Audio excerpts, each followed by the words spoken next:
लागि धन्यवाद। नेकपा माओवादीको नेतृत्वमा सञ्चालन भएको 10 वर्ष जनयुद्ध, जसलाई विस्तृत शान्ति सम्झौता र संविधानले सशस्त्र सङ्घर्षको रूपमा परिभाषित गरेको छ, लगायत ऐतिहासिक जनआन्दोलन लगायतका अन्य आन्दोलनहरूको परिणाम आज हामी यो सङ्घीय संसदमा उपस्थित भएका छौँ। यो संसदमा तिनै आन्दोलनहरूको योगदानलाई अब मूल्याङ्कन गर्ने गरी, अपमानित गर्ने गरी बहस हुनु यो निकै दुःखद छ।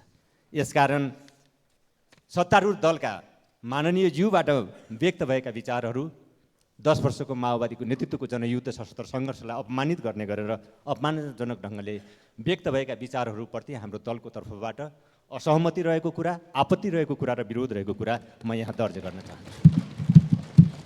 सम्माननीय सभामुख महोदय, एकजना इतिहासकारले भनेका छन्, इतिहास शिक्षक होइन वार्डन हो। इतिहासले आफैले कसैलाई सिकाउँदैन, सिक्न नचाहनेहरूलाई दण्डित गर्छ। यसर्थ इतिहासलाई ब्लेमिङ नगरौँ, इतिहासबाट सिक्ने कोसिस गरौँ, म सबैसँग आग्रह गर्न चाहन्छु। सभामुख महोदय, आफ्नो उद्देश्य, त्यसमा भएको जनसहभागिता र त्यसबाट प्राप्त भएको परिणामको दृष्टिले हेर्दा नेपालको इतिहासमा नेपाल एकीकरण पछिको सबैभन्दा सशक्त, सबैभन्दा प्रभावकारी र एउटा महत्त्वपूर्ण परिघटनाको रूपमा नेकपा माओवादीको नेतृत्वमा सञ्चालित जनयुद्ध रहन गएको छ। सभामुख महोदय, जहाँ सहर बजारका बुद्धिजीवीहरूदेखि लिएर गाउँका कुना कन्दरामा बस्ने गरिब किसान मजदुरहरू, दलित महिला, आदिवासी जनजाति र सीमान्तकृत समुदायहरू समेतको सक्रिय सहभागिता रहेको थियो। यो व्यापक सहभागिता सहित यसले जुन उद्देश्य बोकेको थियो, सबै खालका जातीय, वर्गीय, जातीय, क्षेत्रीय, लैङ्गिक, सांस्कृतिक, धार्मिक विभेदहरूको अन्त गर्नको लागि केन्द्रीकृत र एकात्मक राज्यको व्यवस्थाको अन्त र समावेशी, लोकतान्त्रिक र अग्रगामी राज्यको पुनर्संरचना गर्ने उद्देश्य यसले बोकेको थियो। तिनै आन्दोलनहरूको बलमा 10 वर्ष जनयुद्धको जगमा खडा भएको ऐतिहासिक जनआन्दोलन लगायतका विभिन्न आन्दोलनहरूको परिणाम आज हामी यो संसद सङ्घीय लोकतान्त्रिक गणतन्त्रसम्म मुलुक आइपुगेको छ। सभामुख महोदय, नेकपा माओवादीको नेतृत्वमा भएको जनयुद्धलाई विस्तृत शान्ति सम्झौताले, नेपालको संविधानले सशस्त्र सङ्घर्षको रूपमा परिभाषित गरेको छ।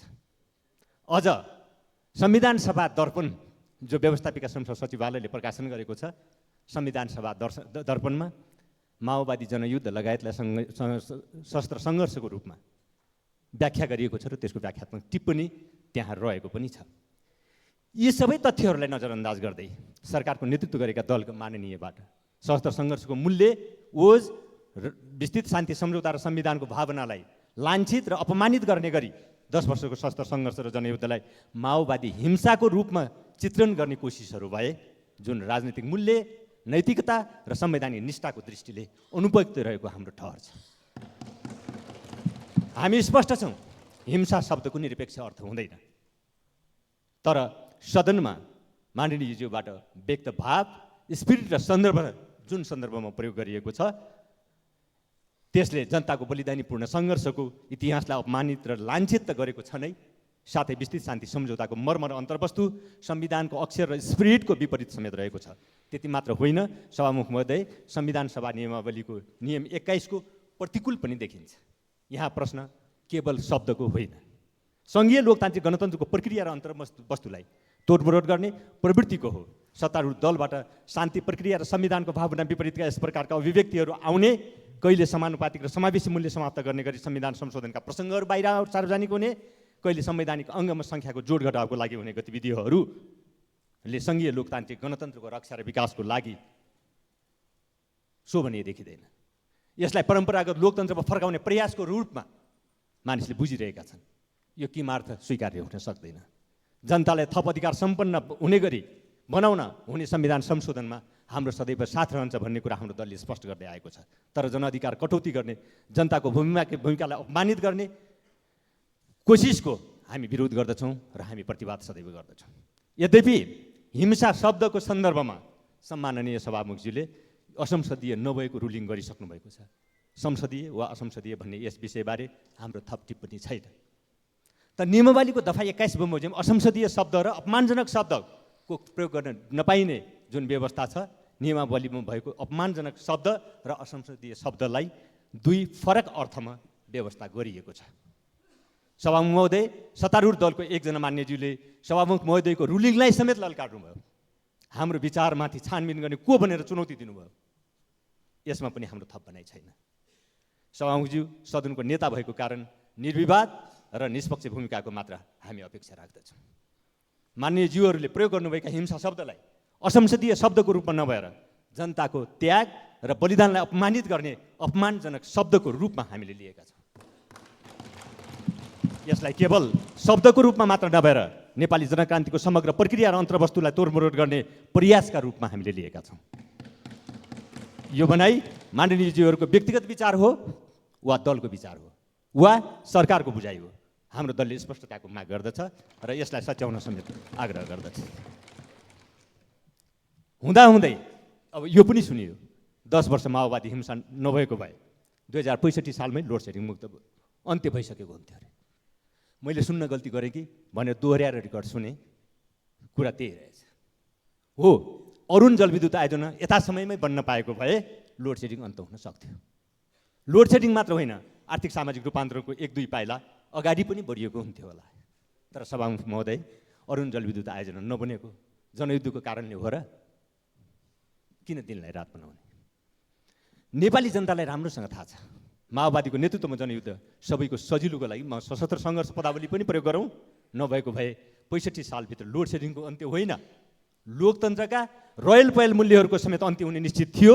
यसबारे थप कुरा गरिरहनु पर्छ र निसङ्कोच भन्न सकिन्छ माओवादी जनयुद्धले उठाएका एजेन्डाहरू अर्थात् माओवादीको राजनीतिक इन्जिनियरिङ मार्फत नै मुलुक अहिलेको अवस्थामा आइपुगेको छ। तर माओवादीको मात्र भूमिका छ, अरूको छैन। मैले यो पनि भनिरहेको छैन। यो साँचो कुरा हो कि म सँगसँगै लोकतान्त्रिकरणको प्रक्रिया बढेका मुलुकको तुलनामा हाम्रो आर्थिक सामाजिक रूपान्तरणको प्रक्रिया पछाडि परेको छ। यसको समीक्षा पनि सँगसँगै जरुरी छ। तर प्रश्न उठ्छ कि यसको कारण माओवादी जनयुद्ध हो? माओवादी जनयुद्ध समस्या थियो वा समाधान? सभामुख महोदय, सदियौँदेखि कायम रहँदै आएको संरचनागत र शासकीय समस्याको समाधान हो माओवादी जनयुद्ध। तथ्य र घटनाक्रमले साबित गरिसक्यो 2007 सालमा घोषणा गरिएको विधानसभाको निर्वाचनको एजेन्डा बेवारिसे बन्न पुगेको कारण मुलुक लामो समय राजनीतिक अस्थिरताको शिकार हुन पुग्यो। 2007 सालपछि विधानसभाको एजेन्डा किन तुइयो? 2046 सालको जनआन्दोलनको क्रममा संयुक्त राष्ट्रिय जनआन्दोलनले उठाएको संविधान सभाको एजेन्डालाई किन मूल प्रभावीकरण हुन पाएन?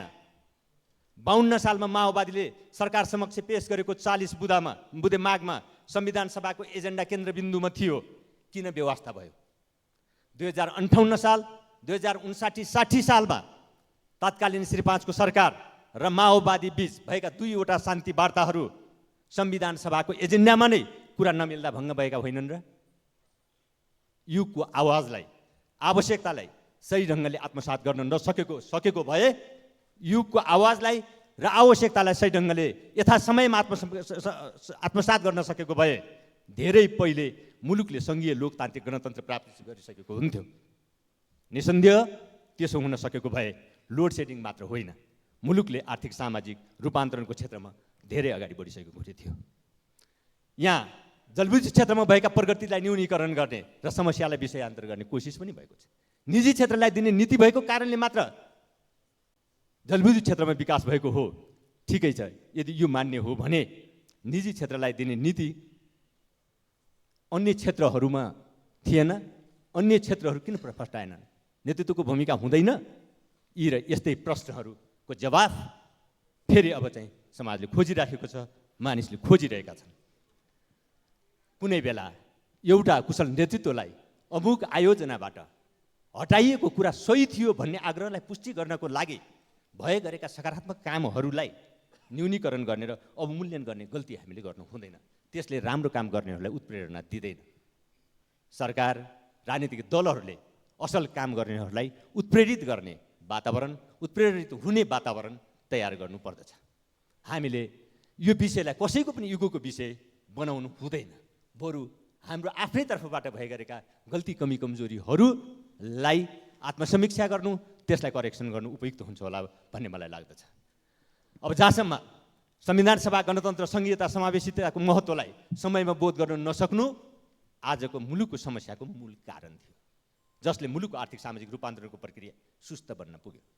10 वर्ष जनयुद्धले छायामा पारिएको संविधान सभा गणतन्त्र लगायतका एजेन्डालाई राष्ट्रिय कार्यसूचीमा ल्याइदिएको मात्र होइन, त्यसको लागि बलियो आधार र शक्ति सन्तुलनको परिस्थिति सिर्जना गरिदियो।